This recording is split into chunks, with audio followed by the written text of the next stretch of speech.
बिस्मिल्लाहिर्रहमानिर्रहीम। अस्सलाम वालेकुम। कैसे हैं आप सब? उम्मीद है सब खैरियत से होंगे। अल्हम्दुलिल्लाह मैं भी ठीक हूँ। आज मैं आपको वाइट राइस बनाना सिखा रही हूँ। उम्मीद है आप सबको बहुत पसंद आएगी। सबसे पहले हमने कढ़ाई में ऑयल गरम करना है। ऑयल गरम करके इसमें हमने चिकन फ्राई करना है। चिकन हमने डाल दिए हैं। जब चिकन को हम इतना फ्राई करना है, चिकन का कलर जब ब्राउन होना शुरू हो जाएगा तो हम इसको निकाल लेंगे। ये देखें, चिकन हमारा ब्राउन हो गया है, इसका कलर चेंज हो गया है। इसको 5-7 मिनट हमने फ्राई किया है, इसका कलर चेंज हो गया है। इसको हमने एक प्लेट में निकाल लिया है। अब इसके लिए हमें जो जो मसाले चाहिए हैं वो मैं आपको बता देती हूँ।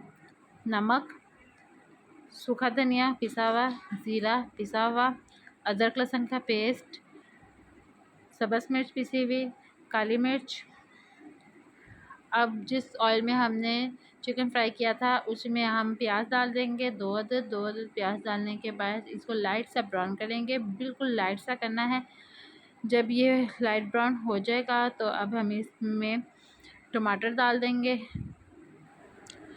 टमाटर मैं ऐसे ही साबुत डाल रही हूँ। ये जब थोड़े पक जाएंगे इसके हम छिलके उतार देंगे।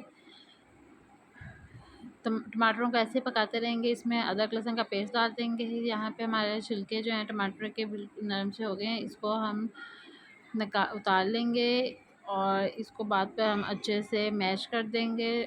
अपने चम्मच की मदद से इसको अच्छे से मिक्स करेंगे। यहाँ पे देखें हमारे सारे टमाटर मिक्स हो गए हैं। इसको हमने चम्मच से मिक्स कर लिया है। अब इसमें हमने जो चिकन हमने फ्राई किया हुआ था वो डाल देंगे।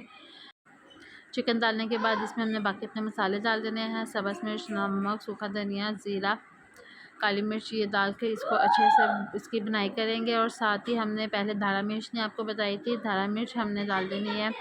वो डालकर इसकी अच्छे से 7-8 मिनट बुनाई करेंगे। यहाँ पे हमने चिकन की अच्छे से बुनाई कर ली है। बुनाई करने के बाद इसमें हम दही डालेंगे। दही डालकर इसको पकने के लिए रखेंगे। जब ये अच्छे से पक जाए, इसकी बुनाई हो जाए, तो अब हम इसमें फ़्रेश क्रीम डाल देंगे। फ़्रेश क्रीम डालने के बाद इसको हम कोई 2-3 मिनट पकाएंगे। तो फिर हमारी जब ये पक जाए, इसका ऑयल ऊपर आ जाएगा, तो हमारी डिश रेडी हो जाएगी। माशाल्लाह माशाल्लाह हमारी डिश रेडी हो गई है। अल्हम्दुलिल्लाह बहुत मज़े की है। इसको आप रोटी के साथ सर्व करें, खमीरी रोटी नान के साथ सर्व करें, बहुत मज़े की है। इसको आप ज़रूर ट्राई कीजिएगा। कमेंट्स में बताइएगा कैसी बनी है। अपनी दुआओं में याद रखिएगा। अल्लाह हाफिज़।